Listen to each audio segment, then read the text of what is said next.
Bismillahirrahmanirrahim. Assalamualaikum warahmatullahi wabarakatuh. Hari ini Michi bakalan coba ya untuk menjawab pertanyaan ibu-ibu di luar sana tentang cara menangani anak yang sulit belajar. Khususnya anak ini kalau belajar dengan saya malas, ngantuk, pura-pura tidur ya, ada yang kayak gitu. Nah, gimana sih Michi cara menghadapi katanya anak yang sulit belajar? Sebenarnya ada dua tipe orang tua nih dalam menemani prosesnya belajar anak itu. Yang pertama ada yang menyerahkan penuh kepada bimbel, ada yang menyerahkan penuh di sekolah gitu. Ada juga yang memang ikut andil dalam proses belajarnya anak gitu ya. Nah, Bunda termasuk yang mana nih? Yang menyerahkan total apa yang ikut andil ya, yang ikut berbaur lah, ikut belajar dengan anak gitu. Nah, ini pertanyaan yang masuk adalah orang tua yang walaupun anaknya itu ikut bimbel ya, bimbel sana sini gitu, tapi beliau tetap yang pengen ikut andil juga di rumah gitu. Nah, minta triknya gitu ke Michi. Ini bagaimana nih saya sebagai orang tua katanya biar paham gitu. Anak kok malas-malesan, nggak mau gitu ya. Nah, Michi mau coba jawab pertanyaan salah satu orang tua murid ya. Yang pertama adalah ibu harus kenali dulu gaya belajar anak gitu ya. Jadi ada beberapa tipe belajar anak atau gaya belajar anak. Yang pertama, anak itu ada yang cenderung suka berisik belajar itu, dan ada yang suka hening. Nah, kalau di bimbel itu kan kita punya dua konsep belajar ya. Ada yang private, ada yang reguler gitu ya programnya. Dan itu ada yang sepi, ada yang rame-rame gitu. Nah, jangankan di rumah, di sini pun kita harus melihat gaya belajar anak yang seperti apa yang anaknya mau. Ternyata kalau misalkan reguler tidak ada hasil, akhirnya mesti pindahkan ke private. Nah, di rumah juga sama. Kita kenali dulu nih anak senengnya berisik apa hening gitu. Kalau di rumah kan nggak ada temen nih buat belajar barengnya, itu biasanya pakai gaya musik gitu ya, pakai musik aja. Jadi kalau misalkan anak lebih nerap, tapi kita jangan bilang dek pakai musik ya, nggak usah gitu. Kita coba aja di saat kita belajar dengan anak, coba kita nyalain musik. Di saat berisik, anak masih tetap fokus apa enggak gitu. Kita lihat tuh, kalau misalkan hening atau misalkan jangan musik deh, misalkan TV nyala ya, TV nyala itu kan rada-rada berisik ya. Di saat TV nyala anak tetap fokus nggak? Anak bisa nggak gitu? Kalau misalkan anaknya aman, bisa, berarti dia dalam keadaan berisik juga dia bisa, berarti aman. Tapi kalau misalkan berisik dia nggak fokus, berarti memang ruang belajarnya itu kita harus hening gitu ya. Jadi kita juga harus memahami gaya belajar anak. Senangnya rame-rame, bareng-bareng, apa sendiri gitu ya? Apa dengan ayahnya, apa dengan mamahnya? Itu perlu kita pahami juga gitu. Jangan memaksakan anak itu mengikuti kita, tapi kita yang harus mengikuti dan paham anak maunya seperti apa belajarnya gitu ya. Oke, yang kedua adalah buat rencana dengan anak. Jadi kita coba obrol baik-baik nih. Dek, nanti pulang ngaji baca dulu ya, misalkan kayak gitu. Atau dek sebelum berangkat ngaji kita coba ya belajar dulu. Belajar itu nggak harus dek sebelum ngaji 1 jam ya belajar dulu. Jangan, nggak usah 1 jam. Kalau misalkan kita belajar di rumah itu cukup kok 5-10 menit juga. Apalagi baca misalkan ya, apalagi berhitung kalistung. Kita cuma ngasih 5 soal aja lah ya. Itu nggak lebih lah dari 10 menit. Udah cukup gitu aja. Tapi sering gitu, setiap hari gitu ya. Jadi nggak harus kayak les 1 jam belajar gitu. Nggak usah gitu. Kita kasih waktu lah gitu. Nah, kalau misalkan tidak ada kegiatan, maksudnya kita belum bisa merencanakan secara formal dengan anak, kita coba aja ambil di sela-sela anak itu lagi happy gitu ya. Dek, coba deh kalau misalkan 6 ditambah 2 berapa ya? Mama lupa lagi. Nah gitu. Jadi kita jangan bilang, nggak semua belajar itu kita harus bilang, Dek belajar ya, Dek nanti jam 10 belajar ya. Nggak harus semua kita kayak gitu. Yang namanya belajar itu kita langsung praktek di saat mood anak baik juga itu boleh. Karena itu adalah yang Michi lakukan ke anak Michi di saat dia, misalkan Michi tawarin deh, belajar yuk, dia nggak mau. Tapi kalau misalkan dia lagi happy, kondisinya dia lagi bermain, lagi happy gitu, tiba-tiba Michi nanya 5 tambah 2 berapa sih? Lupa lagi mama. Dia ngitung sendiri. Nah itu sama aja dengan belajar. Jadi belajar itu bukan yang seperti duduk manis, liatin mama ngajar, enggak. Tapi kita ngasih soal, dia bisa apa enggak, kita kasih tahu, itu namanya belajar gitu ya. Jadi kita punya waktu-waktu di mana kita masuk ke dalam pikiran anak itu gitu. Jadi biar anaknya itu nggak uring-uringan. Kalau misalkan posisi Miss, anak saya mah dah diajak ini teh ngambek, jangan bilang belajar.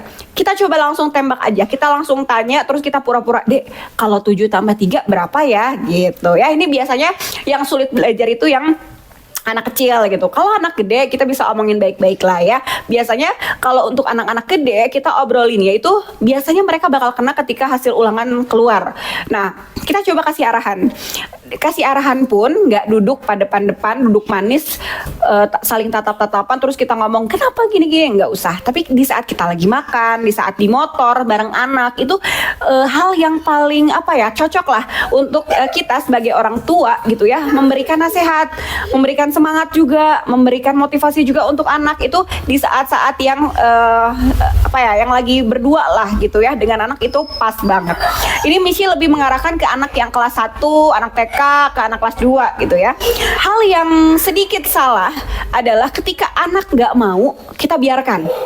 Nggak ikut les, kita membiarkan anak nggak bisa. Nah jangan seperti itu. Memang pada dasarnya anak itu pasti belum bisa. Tapi kalau ketika kita asah, sedikit-sedikit dia maju, dia bisa, insya Allah anak pasti happy dengan sendirinya gitu. Kalau misalkan anak nggak mau nih, marah, dia itu bisa jadi salah satu faktornya adalah dia tuh nggak ngerti, dia tuh nggak mau loh pusing gitu. Jadi dia efeknya ya marah gitu. Nah itu adalah sebuah proses. Jadi kita hargai proses itu. Ketika anak kita marah, ketika nggak bisa ngerjain soal, kita hargai proses itu dan kita semangati terus. Jangan dia marah kita marah, membludak lah gitu ya. Jangan. Ketika dia marah ya udah kita tetap tetap baik, tetap nyemangatin gitu ke anak itu ya gitu. Jadi kita harus menghargai proses anak ketika anak itu marah nggak mau belajar. Bukan berarti marahnya kita itu membiarkan anak nggak mau belajar, kita biarkan, jangan. Karena kita juga sebagai orang tua pastilah ya sedikitnya melihat anak orang bisa, anak kita belum, sedikitnya pengen anak kita bisa gitu seperti anak orang gitu kan. Tapi kan kita nggak bisa nyamain itu. Setidaknya kita tidak ketinggalan. Setidaknya kita berikhtiar untuk bisa mengajak anak belajar ya, memfasilitasi anak belajar. Setidaknya seperti itu ya. Yang harus Bunda ketahui juga adalah hindari hukuman-hukuman fisik ya. Oke, ketika anak nggak mau belajar itu tidak boleh mengeluarkan kata-kata kasar ya. Ketika anak nggak mau belajar kita nggak boleh menghukum ya, menghukum apalagi misalkan nyubit, mukul, itu nggak boleh. Tapi kita coba sabar dulu, diri kitanya sabar dulu. Kita coba omongin baik-baik, jangan sampai kenapa sih kamu nggak mau belajar gini. Nah kalau bisa itu tidak boleh gitu ya. Jadi dia bukannya merubah pola pikir dia malah sengaja gitu ya.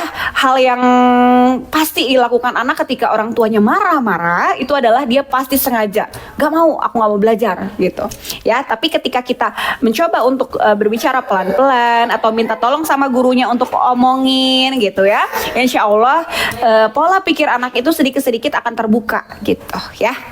Oke, sesekali kasih hadiah ya, entah itu uang jajan, entah itu reward es krim, main gitu, itu boleh. Tapi bukan berarti setiap mau belajar dikasih uang, jangan. Itu nggak baik juga, berlebihan kayak gitu ya.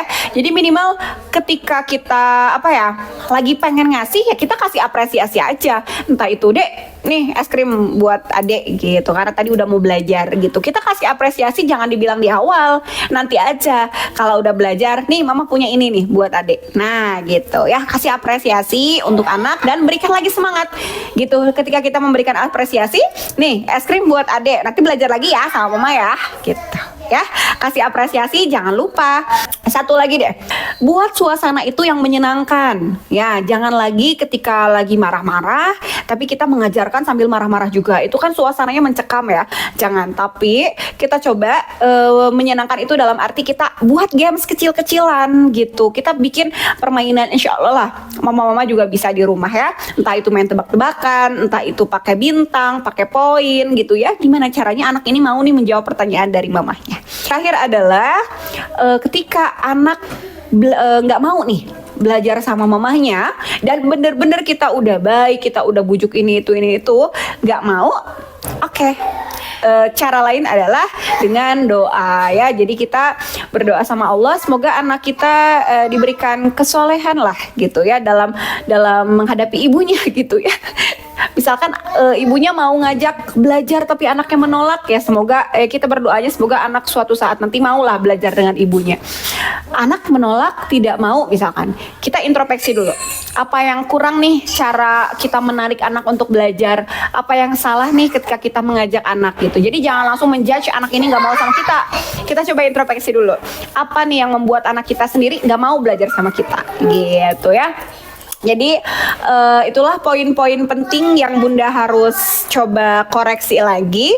Dan memang yang namanya belajar itu tidak hanya di tempat les aja ya gitu. Karena di rumah pun kita wajib gitu ya mengarahkan, ada PR harus dikerjain. Memang di situ ada peran seorang ibu di situ ya sebagai orang tua yang harus ikut andil sebenarnya ya dalam memeriksa hasil belajar anak di les, di sekolah, cek PR-nya, itu wajib kita lakukan ya. Itu adalah bentuk perhatian juga kita kepada anak ya. Semoga video ini bermanfaat untuk bunda-bunda semuanya. Salam semangat dan salam sukses. Assalamualaikum warahmatullahi wabarakatuh.